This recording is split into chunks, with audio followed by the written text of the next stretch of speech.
The first time my mother ever called me selfish, I was 11 years old. Not because I'd lied, not because I'd broken anything, because I asked if I could have the window seat on our family vacation. My younger brother Ethan wanted it too.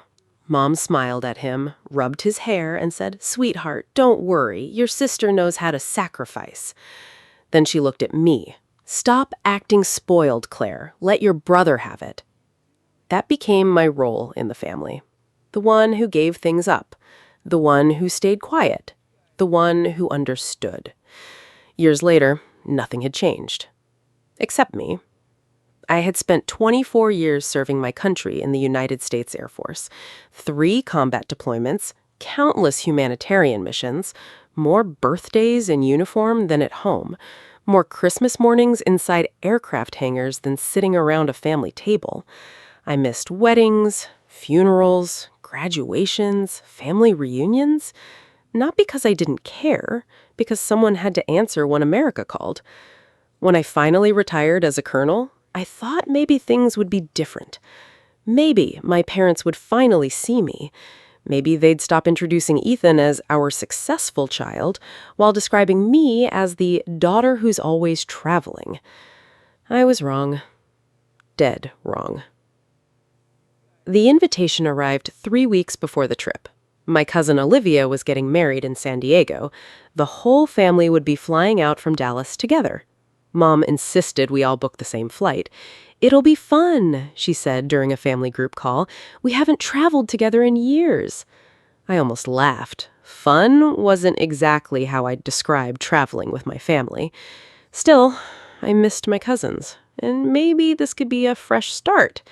Maybe retirement changed things. Maybe without deployments hanging over my head, we could actually become a family again. I booked my ticket. A regular economy seat. No complaints, no expectations. 2 days later, my phone rang. It was Mom. "Oh, honey," she said cheerfully, "we upgraded everyone." "Everyone? Your father used airline miles." "That's nice. Your dad, Ethan, his wife, the grandkids, Aunt Linda, even Uncle Ray." I waited. She didn't say anything else. Finally, I asked quietly, "What about me?" An awkward silence. Then, "Oh, we figured you'd be fine in economy." I actually thought she was joking. "I thought you said everyone." "We meant everyone traveling together." "I am traveling together." Mom sighed dramatically. "Claire, don't make this into something. It's just a seat. You travel all the time. You're used to it." Before I could answer, I heard Ethan laughing in the background. Then his voice came over speakerphone. "Come on, sis. You spent 20 years sleeping in tents. You can survive, coach." Everyone laughed. Even Dad. That hurt more than I expected. I swallowed the lump in my throat. "It's okay," I said. "I'll see you guys at the airport." Friday morning, Dallas-Fort Worth International Airport. The departures hall buzzed with vacation energy. Families hugged, kids chased rolling suitcases, business travelers rushed past with coffee cups. I spotted my family instantly. Matching blue shirts Mom had ordered for everyone.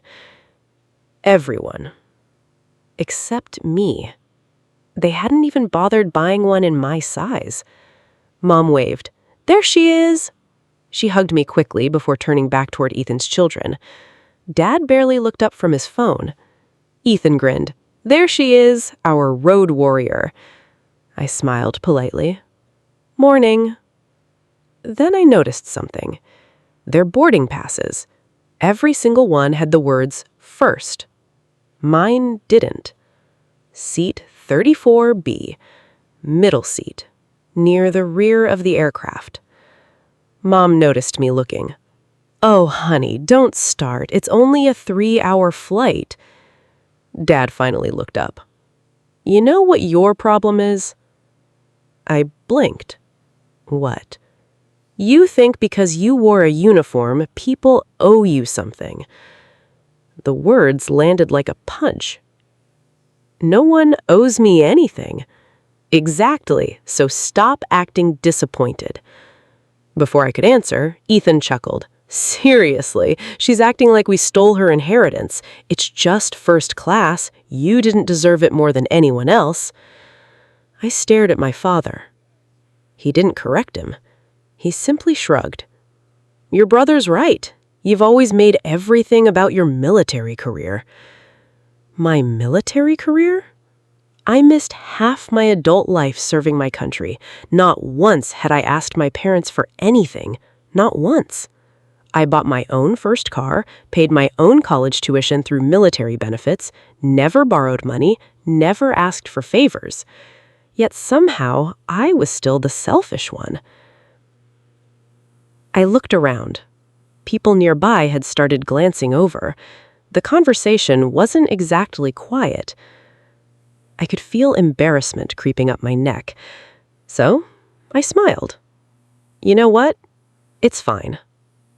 Mom immediately relaxed. That's my girl. I knew you'd understand. Of course. I always understood. That's what families expected from the child they took for granted.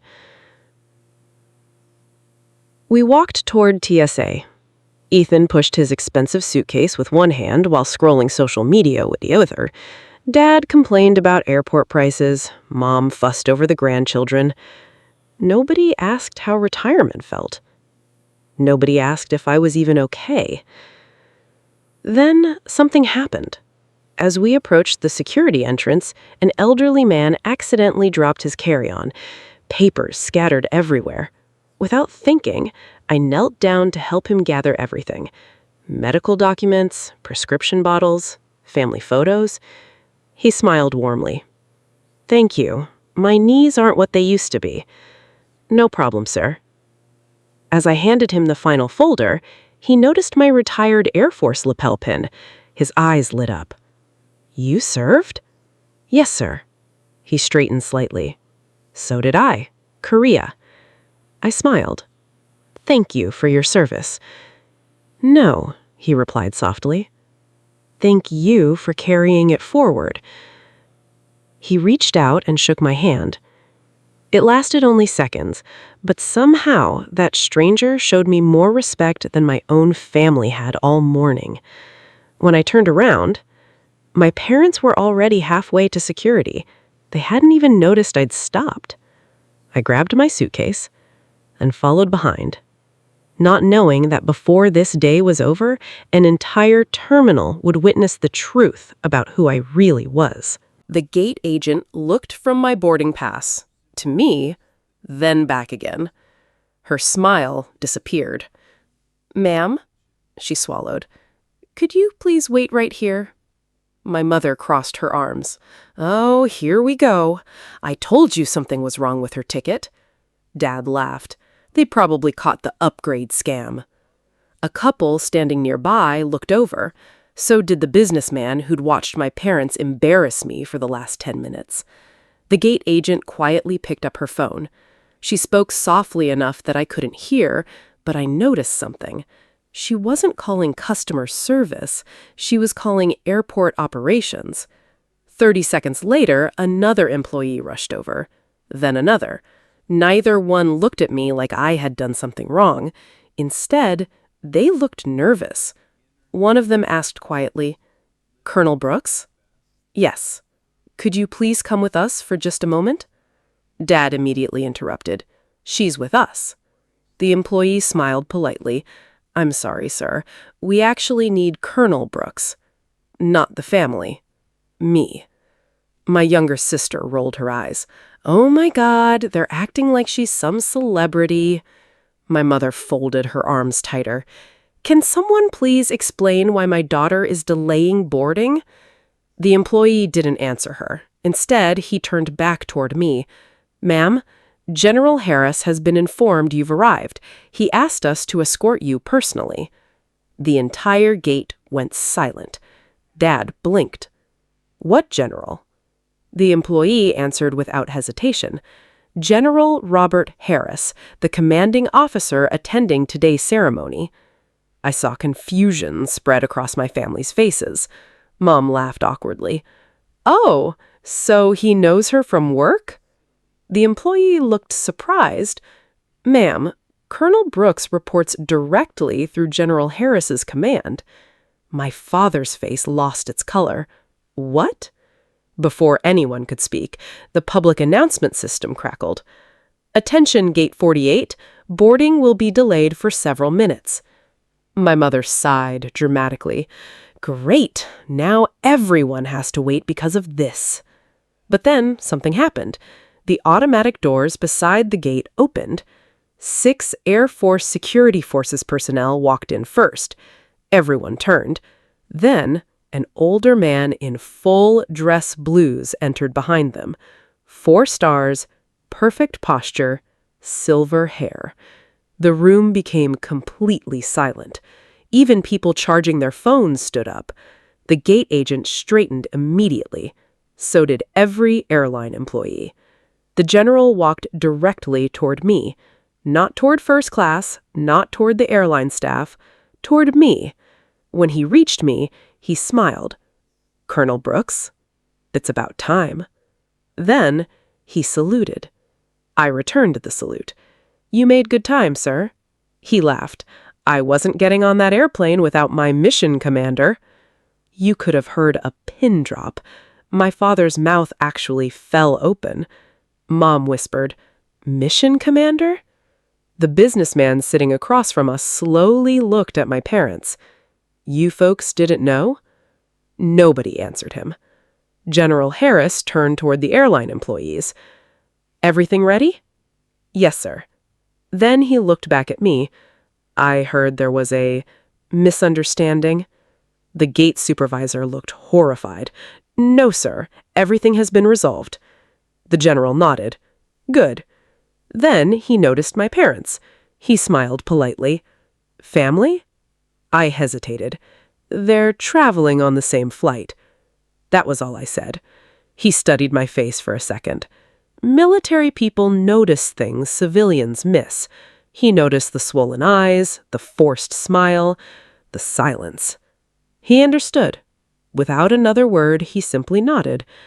I see. Then he turned toward the gate agent. I'll board after Colonel Brooks. The supervisor looked confused. Sir? He repeated himself calmly. I said, I board after my officer. My mother suddenly stepped forward. Oh, we're actually her parents. General Harris smiled politely. Congratulations. Then he turned back to me. Ready, Colonel? I nodded. Yes, sir. He gestured toward the jet bridge.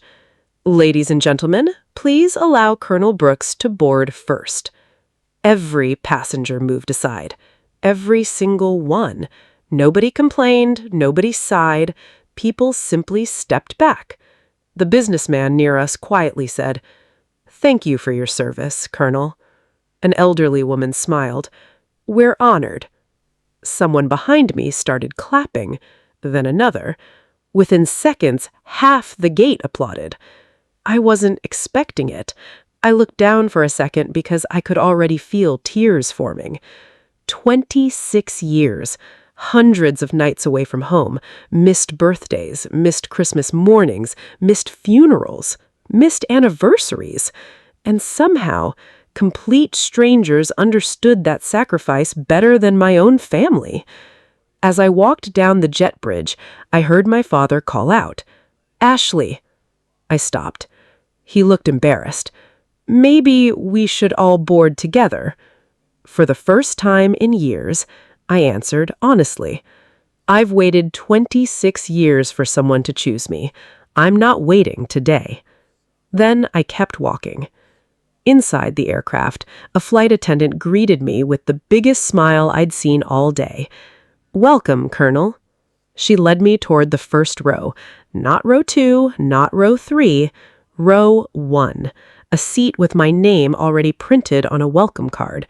Next to mine, another reserved seat. General Harris sat beside me a moment later. He smiled. I heard bits and pieces. I hope the airline didn't give you trouble. I shook my head. No, sir, it wasn't the airline. He nodded slowly. I figured. He didn't ask questions. He didn't need to. Sometimes military families don't understand the uniform. Sometimes the hardest battles happen at home. A few minutes later, passengers continued boarding. Eventually, my parents entered. This time, no one was escorting them. No attention, no applause. They walked quietly toward economy. As they passed row 1, Dad slowed. Our eyes met. For the first time in my life, he looked ashamed. Not angry, ashamed. Mom tried to smile. "We'll talk after we land." I simply nodded. No anger, no revenge. Just peace, because I wasn't chasing their approval anymore. Halfway through the flight, General Harris closed his laptop. "You know, I've been recommending you for Brigadier General consideration." I nearly laughed. "Sir, I haven't even retired yet." He smiled. "I know, but leadership doesn't end with retirement. We need people like you." I stared out the window. After everything that morning, those words meant more than I could explain. When we landed in Washington, something unexpected happened. A military vehicle was waiting beside the aircraft. General Harris stood. "Ready?" "For what?" He grinned. "For your retirement. I've got one more surprise." Outside the airport, nearly 50 active-duty Air Force personnel stood in formation. Families, veterans, junior officers, old friends I hadn't seen in years. Waiting. For me. As I stepped forward, the band began playing. Not because I was famous, not because I was important, because I had served. General Harris handed me a folded flag, then spoke into the microphone. "Colonel Ashley Brooks gave 26 years to this nation. Today, the Air Force says thank you." The applause seemed endless. Then I noticed 2 familiar figures standing far behind everyone else. My parents. They hadn't been invited. They had followed. Dad slowly removed his baseball cap. Mom was crying. After the ceremony, they approached carefully. Dad spoke first. "I owe you an apology." I stayed quiet. He continued. "We kept waiting for the day you'd become the daughter we wanted. I never realized you already became the woman everyone else respected." Mom wiped away tears.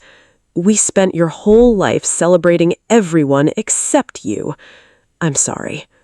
For once, there were no excuses, no blaming my sister, no changing the subject.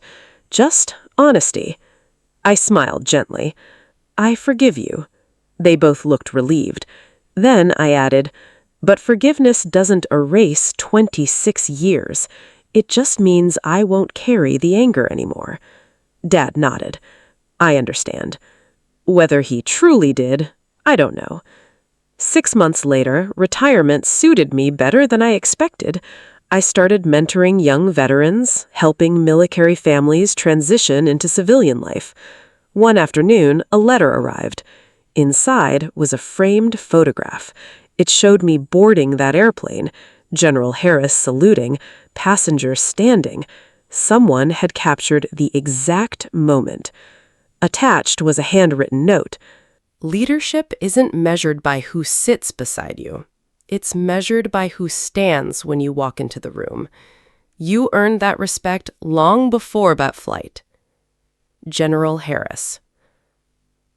The photo now hangs above my desk, not because it reminds me of my parents, but because it reminds me of something far more important. Respect cannot be demanded. Love cannot be forced. And sometimes, the family that finally sees your worth isn't the one you were born into, it's the one you earned. The end.